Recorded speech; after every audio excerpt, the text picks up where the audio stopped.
Hey everybody, it's Gladys back here once again for another episode of Battlechat, and this is episode 8, and today I've got with me Mystrio. Hi there, yes, and I'd like to add that I'm going to be the best guest you've ever had. I'm looking forward to our topics of discussion. Awesome, so am I. What do you got for me? So today, I'm sure most of you guys want to hear, are the secrets of the knife. I would say I'm a skilled knifer. I know the ins and outs of the knife, but let's talk about the knife, Gladys. I mean, how do you feel about players that knife? Well, players that knife in general, I don't have any problems with. I, of course, do it as well. I'm just not as proficient. So, if we're going to go, and especially because we want to talk about the really, really proficient players, the three names that come to mind, of course, for me are Andersonic Shade and Rudiga, fellow Redditors. So, those people, there's an inherent fear whenever I'm in the game with them.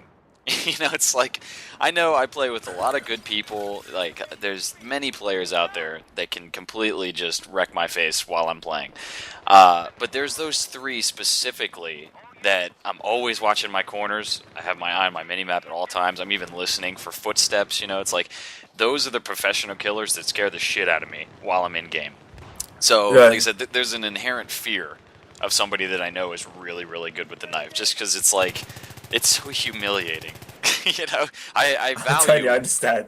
yeah, I value my tags. It's a pride point for me, and it's just like that. We were playing last fuck around Friday, and Rudiger got my tag 6 times in one game, and it's Oh like, yes, the knife only, wasn't it, on Tehran Highway? actually, you know what? I'm actually pretty sure it was not the knife only match, which is even worse. Oh no.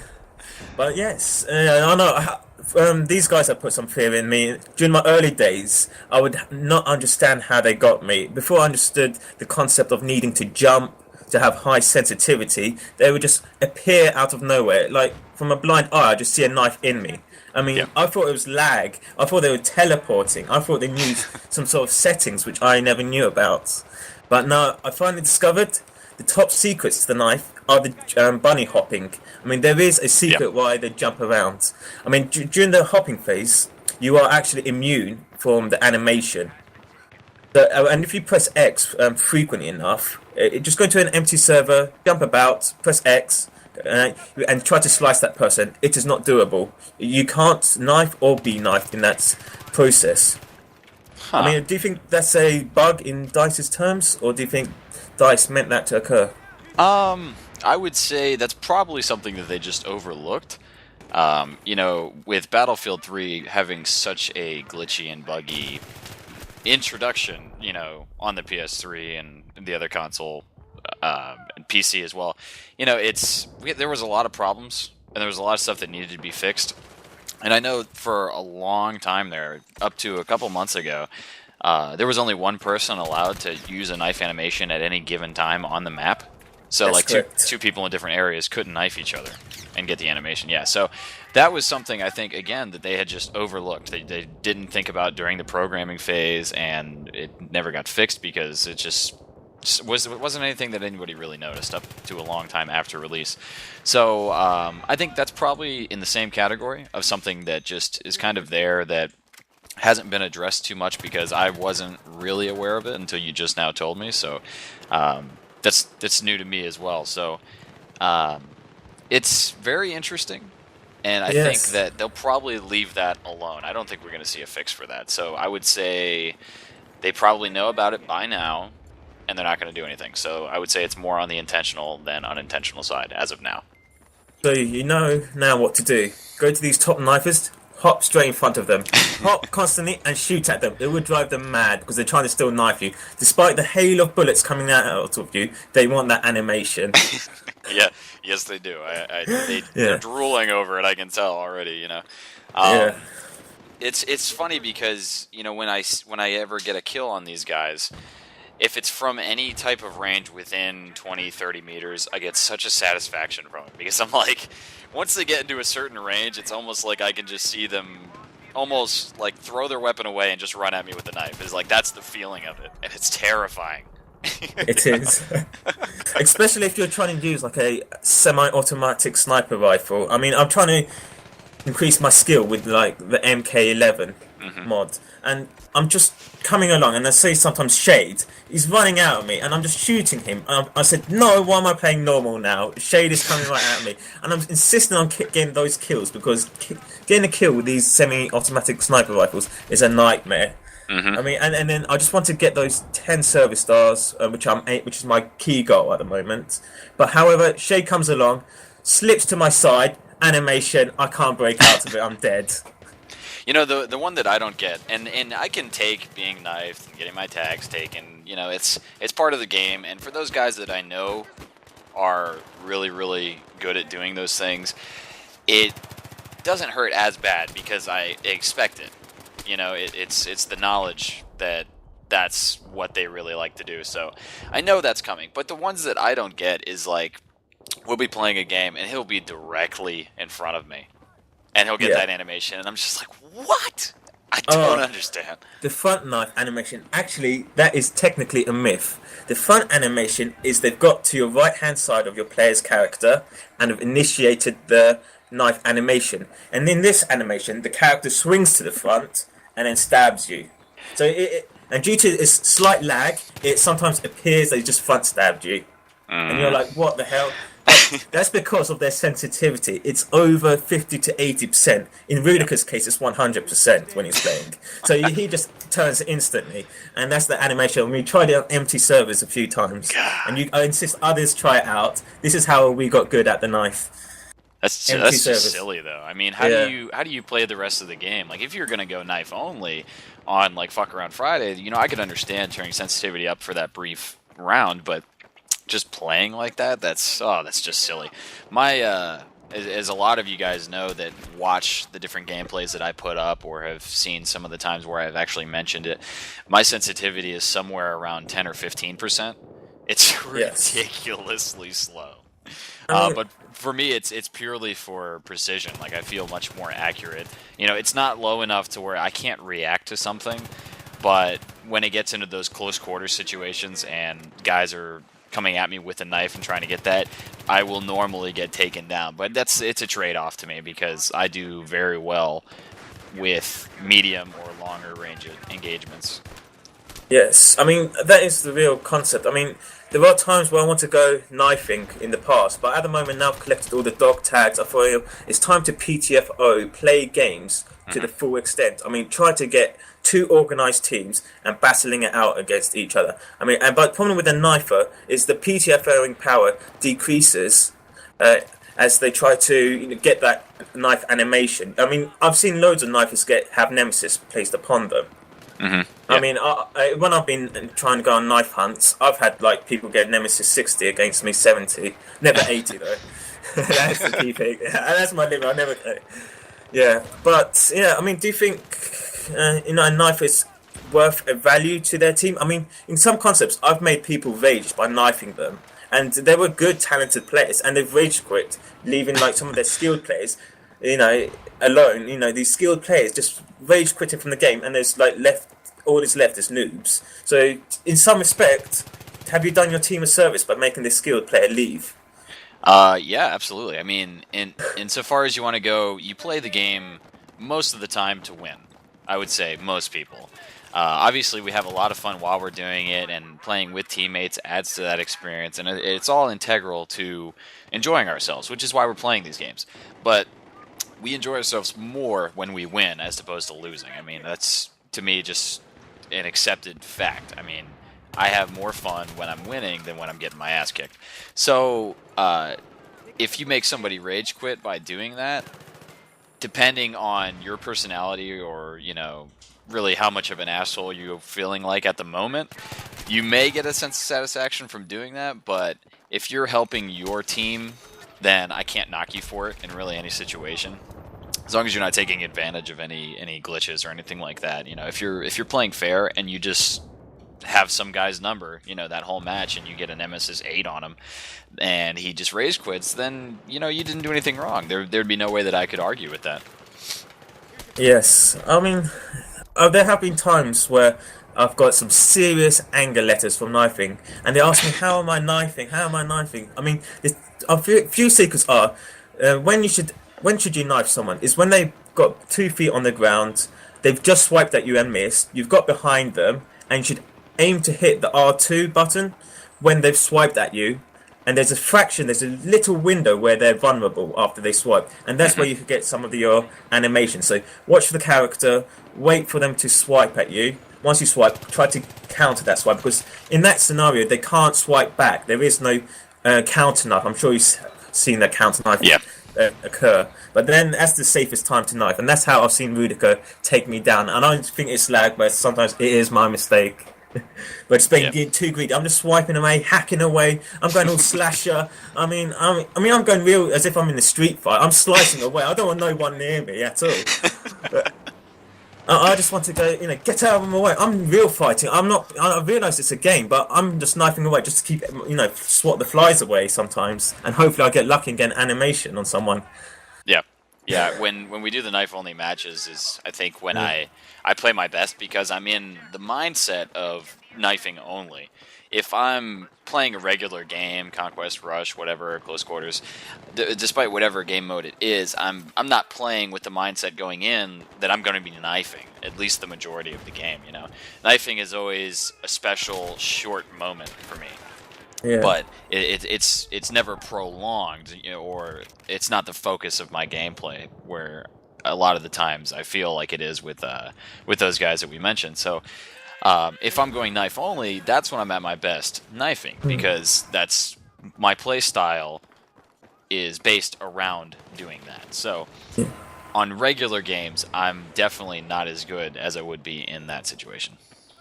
Yeah, you mentioned Mindframe, and I want to move on to the next topic of Battlefield players. I Hmm. mean, I think as most gamers tend to see as like they don't think that they're not in there to win. I see most players as like very vague-minded. I mean, I've seen like players which come as support, come with squad ammo. They're just not Peter owing. Maybe it's a lack of talent. Maybe it is lack of knowledge. I don't know. How would you describe the Battlefield player community as a whole? As a whole, even as a whole, it's kind of hard to put them into one group because there's such a clear divide between hardcore players and casual players. Um, I think the Battlefield gamer in general, I guess the best answer that I could give you for generally is they're probably more involved in playing objectives. They're probably more team oriented, and it seems like there's a little more of an incentive to play as a team and to use strategy and tactics and stuff like that. So I feel like it's a better educated clientele for first person shooters. Yeah, I mean, yes, you need a slight amount of education. You need to have real life tactics, but sometimes I notice I tell these teammates, okay, always peek around the corner, move slowly. You've got loads of people like Level Cap, other YouTubers giving high quality tutorials. Maybe tips get passed around during games. Yeah, I don't think many people seem to notice a lot or pick up these techniques. Do you think daily lives get in the way, or do you think it's just the strategy of the gameplay, or is it they're not looking to be serious in terms of gaming? I think you really hit it on the head with the last point. I think most people just don't want to get that serious. As far as time involved, if you're playing the game, obviously you've got the time, and even myself, where I'm regularly working 60 plus hours a week, at a whole bunch of different times, normally early in the morning up until very late in the evening. I've still got time to play, and I've got over 400 hours into Battlefield 3 right now, which compared to a lot of players isn't that much, but that's still, for me, an obscene amount of time to put into one game. So I don't think it's a time issue, and I don't think it's an issue of like not being capable of grasping these concepts of tactics and strategy and trying to play smarter. I don't think it's a lack of intelligence on that part. I think it's really just a lack of effort. I think people don't put the game in with the intent of playing to their fullest ability, like strategically or tactically or in a team-oriented way. I think a lot of people are just kind of looking for a good time. Maybe they like just first-person shooters, and they like the gameplay of Battlefield better than Call of Duty or other shooters out there. It's there's a lot of different aspects, and that's why it's really, really so hard for me to try to give you a straight answer on a general description of the Battlefield community. And as a result, then I move on to like dirty tactics. Especially, I've seen a few like servers saying, "Listen, okay, no C4 traps, no mine traps in like on dirt bikes on like Battlelog." Definitely, I've gone on. I post some comments of upset being kicked and banned from their servers, asking them why. But do you think, as a result, these players, is it okay for them to use so-called noob guns? Because if they're not going to invest time, shouldn't they have that time to have easier weapons to master, easier strategies like placing traps, so when they do capture the flag, they're maybe not familiar of the bunny hopping strategy. So at least if they set up a trap, they could easily help the team out. Even though some people say this is cheap tactics. How do you As far feel that? Well, as far as Yeah. cheap tactics, I mean, there's a lot of things in the game that people do consider cheap tactics, such as putting C4 or claymores down on an objective or on a flag, or if you're playing Rush on an MCOM. There's a lot of times where even I'll get angry. Like if and I think it normally happens on, for me at least, in close quarters maps where I'll go up to a flag, and with close quarters, you got to get right on top of it in order to start burning it.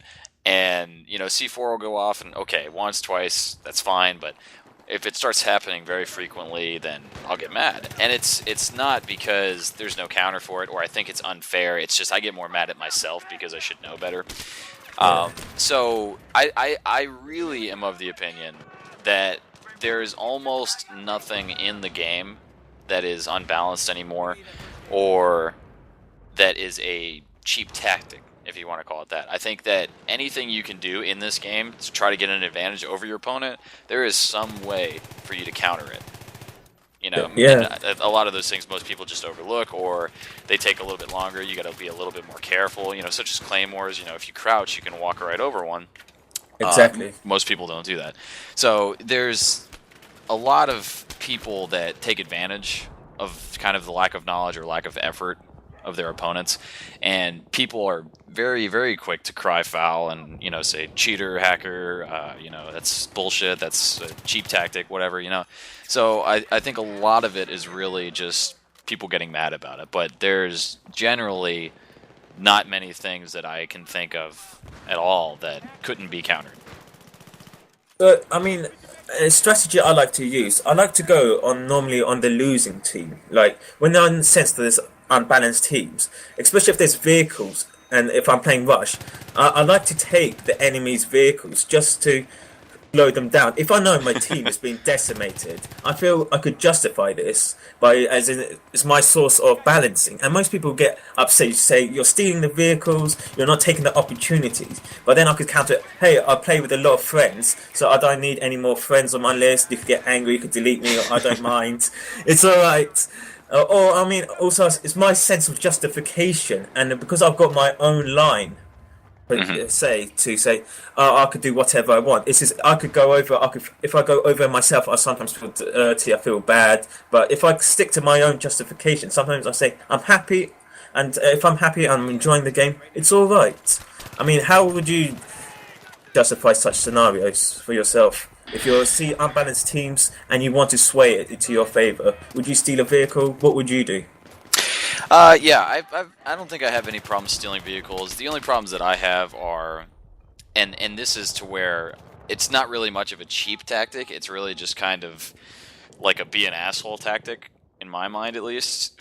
For example, if you're playing on Karg Island and you fly your helicopter over to their base and C4 the landing strip, where the jets take off, or where the Yeah. chopper spawns in. If you C4 that and wait for somebody to get in and then blow it on them, that to me is more just kind of being a dick, or that's a form of trolling, But I normally don't participate in those type of things. But once somebody gets in a chopper or in a jet and they're going to take off, they're free game for me. So absolutely, I will attack and try to destroy them, because in just a couple seconds, once they get fully going, they're going to be a problem. Okay. So So, I've got no problem but doing that. But stealing enemy vehicles, I do that every once in a while, not too often. So by free game in terms of the attack chopper, if a player spawns into the attack chopper, switches to the gunner seat, and is waiting for another player, are they fair game? Yes. Okay, I like that answer. Yeah, because I've well, killed and, a few and it's people. exactly what I said. Because it's easy enough for them to just hit X and switch, and then a few seconds later, then they're up in the air and they're a potential killing machine. So that could sway the balance right there. So no, absolutely, that's fair game. And let's talk about your battle station. I mean, from what I've seen many people post up pictures of their battle stations, and for me, I think there's a quite big distinction in terms of the skilled players. The ones which have got higher score per minute, bigger KDs, are the ones that have effective battle stations, and by that I mean they're sitting close to their monitor. I mean, what's your battle station like, and how far do you sit apart from your laptop or your TV screen or your monitor screen? How far would you say Uh, you are? I would say if you were to walk into my apartment, you would not be able to tell that I am a serious gamer, and I do consider myself a serious gamer. And what I mean by that is I put a lot of time and a lot of effort into doing it, not just playing video games, but learning as much as I can about them, talking about them, interacting with the community, in the form of these battle chats and the other videos that I post up. I'm very involved in the gaming community with the games that I love. You would not be able to tell that if you were to just walk into my apartment and look at my living room. My TV is in kind of like an alcove, and I've got the coffee table in front of that, and then my couch, my lazy boy over to the side, and then my computer is against the wall, kind of behind those. So depending on what I'm doing, it's a little bit of a different setup. But I would say generally, I'm just sitting on the couch. I'm maybe 10 feet away from my TV. But if I'm streaming, it's kind of a weird setup because I have to sit in my computer chair in front of my computer. So I'm a little further away. So I think I'm actually not playing to the best of my abilities while I'm live streaming or stuff like that because I'm not as close and I actually really have terrible vision. So I'm Yeah. at a little bit of a disadvantage when I'm live streaming. I too am afflicted by poor sight. I mean, I have to sit close to my TV, and I could see every glimpse though. Like, if I see the fraction of a movement, even if it's a bird, I notice it, and sometimes I might preemptively fire at this bird or bit of flying piece of rubble flying around. I say, shoot! Oh, shoot! Shoot! What's going on? Is this enemy? I preemptively fire. It doesn't matter. But as long as I'm alive, I mean, I've noticed other players. They've also got like dark curtains. Like myself, I've strategically placed my TV, but it's only a one-bedroom flat with their living room. Like in a certain location, so I don't get the sun glare in the afternoons. Pointing at my TV, I thought, should I get black curtains? I actually considered getting black curtains, but unfortunately, when I was moving in, someone said, "Do not get black curtains. They're going to destroy the flat." Right? When you want to sell your place later on, right? Just just keep nice, attractive white curtains. Everyone loves white curtains. Right? No one wants a black curtain. Are you an emo gothic person? What's wrong with that style? It's all about my gaming. But no, yeah. Yeah, But I also, don't take it that far, but it's kind of naturally placed out of the glare, yeah. or out of the area where it would get a glare, because like I said, it's in kind of an alcove, like a sunken part of the wall. So it's kind of like back in its own little area, and my sliding glass door is just to the left of it, but it's angled so that the sun never passes to give me a glare, so it's nice. Yeah, I mean, as a result, I've noticed in terms of my air dominance ability, especially when I fly a jet or helicopter, if I'm flying a jet, I use my guided missile viewpoint to spot enemies. As a Hmm. result, I can fine tune my main cannon of my jet sometimes and to take down an enemy. And I think maybe that has improved my jet gameplay, especially my gunning for attack helicopter. As an attack helicopter gun, it is important you take down infantry as Yep. fast as you can these days because with the stingers, igglers everywhere, they take down helicopters ridiculously fast. Yep. I mean, by able to spot them as quickly as possible, you're able to react faster and help your team much more efficiently. I mean, Yep. in terms of in that prospect, how do you feel about people needing to move closer to their monitors, or should they be more relaxed, not taken more seriously? Oh, I mean that absolutely just depends on the gamer's play style. I mean, the more serious people are not going to be, just lounging, feet up, head back, to where they're really comfortable and relaxed. And the more serious people are probably like me when I'm playing, to where I'm normally leaning forward. I've got my elbows on my knees, and I'm like ready to go. You can tell, like I'm ready to game. And it's most of the time I'm not sitting back and relaxed. Like when I relax, there's a different kind of mindset that I get into depending on the game that I'm playing. For example, some of the guys know that I play like MLB 13 the show. So if I'm playing baseball, to me that's pure relaxation. I have no need to really concentrate on what I'm doing. Just it's almost as easy as watching TV for me. There's just no thought required, whatever. But if I'm playing Battlefield, it's a complete physical transformation. I'm like I said, I'm leaning forward, and I've got my attention 100% focused on the game. I'm constantly scanning, all around the game screen and the mini map. I've always got an eye on that, so I'm paying attention to audio cues. People yelling out for Exactly. ammo. Yeah, the whole thing. So it's a totally different picture of what I look like depending on the game that I'm playing. So that I would say that's about the same with everybody, I would think. I mean, I'd get closer and closer to my monitor as the time progresses during gameplay, especially in one of those close call games. I mean, if I had a horse face, I'm sure my mouth would be smacking the TV. I'd be like nibbling at my monitor. But yeah, especially when I'm like in the attack chopper, I was like, oh shit, where's this missile coming? But I've noticed in the attack chopper, to be very skilled in it, every time I ECM, I flee straight far back, and I wanted to get into air dominance now. Because I fly the jet and attack helicopter quite a lot. I mean, I would say to be effective, we all know the standards of the jet: fly 313 knots, whatever, somewhere between 300 and 320. People have said, and maintain your turning speed. But do you think people should, as a jet pilot, to be more efficient? Do you think they should run guided missiles if they are not skilled, and spot enemies in that mode, regardless? And if they start getting shot down, use the jet as a taxi?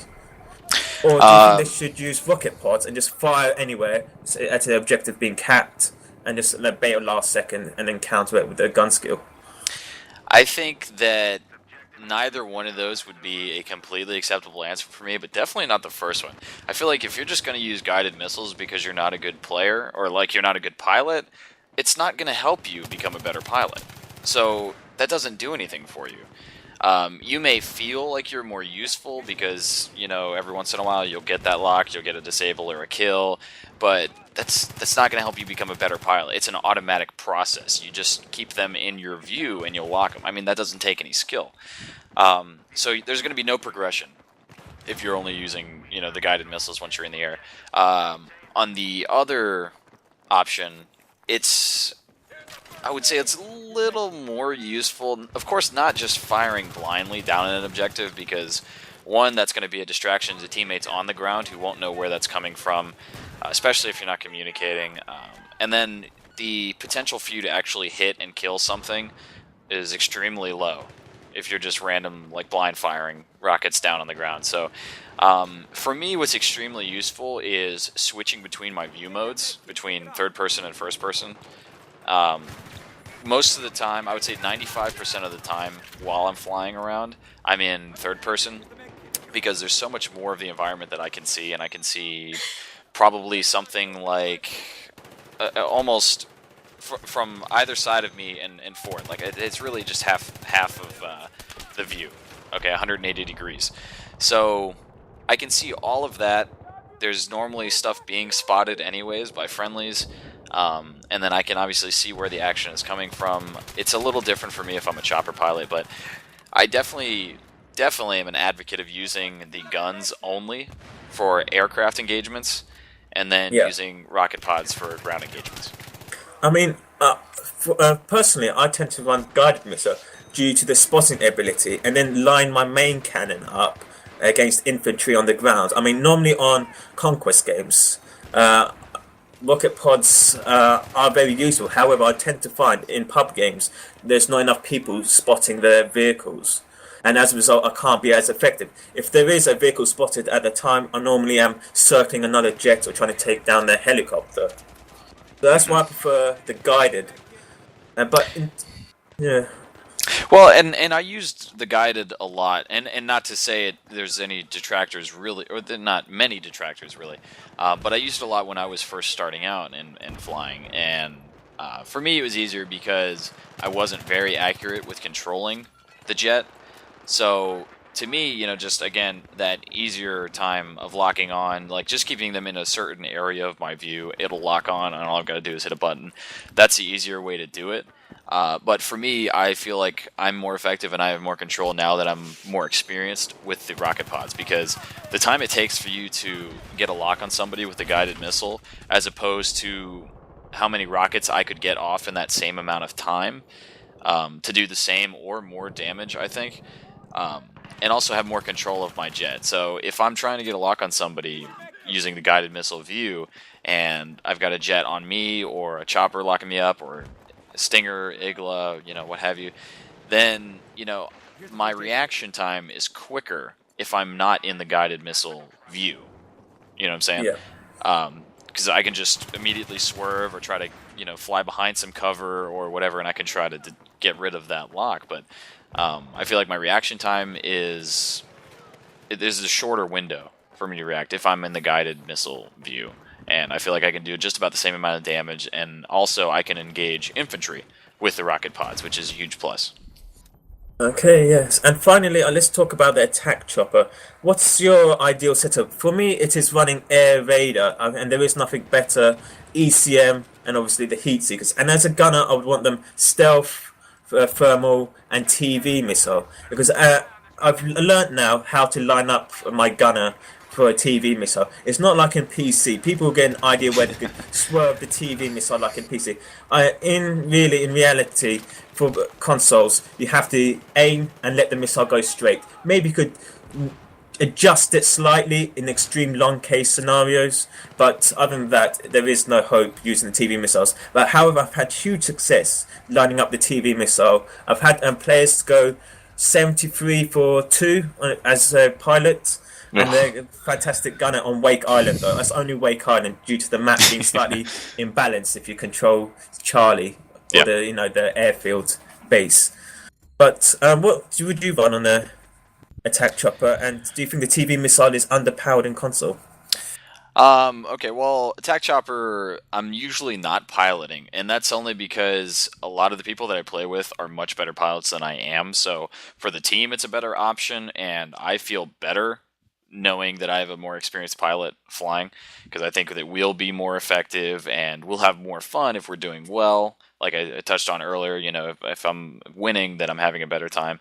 So it serves me better, and it serves the team to have a better pilot in that seat. So I'm okay with sitting back. So most of the time I'm gunning.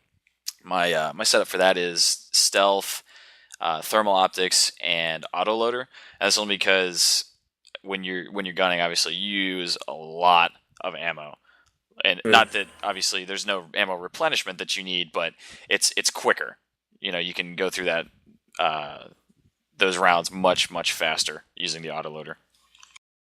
Yes, but however, I tend to find that auto reloader becomes redundant if there's masses of stingers coming. The helicopters is swerving around just trying to avoid those, so you don't have time to aim down properly. I mean, there's a moment for a good helicopter pilot, he realizes he needs to fly steady and makes it easier for the gunner. If your helicopter's like moving slowly in a uniform manner where it's predictable for the gunner to line up his shots, he'd be able to take down infantry much more effective Hmm. instead of an erratic random location. However, there needs to be a balance between erratic flying to avoid the RPGs and like the tank shells and the stingers all coming around. But normally, I've discovered if you fly at a tilt down of 12 degrees. I think it's in degrees. And you could line up the bottom part of the fixed crosshair known as the T bar. You could also have your gunner fire TV missiles at vehicles as well. But yeah, and it could be a very effective method of flying. Yeah, I think the last time that I used a TV missile was probably in the ballpark of like 6 months ago. No, no. You should And fly with me one day. I'll show you how to use TV missile. well, and it was something that I was like, man, that's really cool, and I tried using it, and fuck, I was terrible with it. I couldn't kill anything, so I said, okay, well, Yeah. forget it. But I yeah, mean, I haven't touched it since. as long as you're flying in the Viper, I think TV missiles are a very justifiable weapon. But Well, that's probably apart something from that, gonna have to try out again, yes. just to see. Well, then I will definitely be seeing you on the battlefield then in the future. Yes, absolutely. Okay, so we're at about the 34-minute mark. I think I'm going to go ahead and call it. Definitely, we have crammed a lot of discussion into this short time that we've had. So, definitely, thank you very much for joining me today. It's a pleasure. Yeah. And for everybody that made it to the end, congratulations. I have a cookie in the mail on the way. So, down in the description underneath the video, there's going to be a link, a direct link that you have to click, and that'll let you download the audio file. So, this way you can add it to your iPod or your iTunes, whatever. If you're cleaning the house, you're on your way to work, you can go ahead and listen to it. This way you don't have to sit in your chair and be as much of a lazy ass as I like to be every once in a while. So go ahead and click that link to download the audio file directly. Make sure you guys add the ATC clan on Facebook and subscribe to the YouTube. Thank you very much, everybody, for watching, and we'll see you guys on the battlefield. Take care.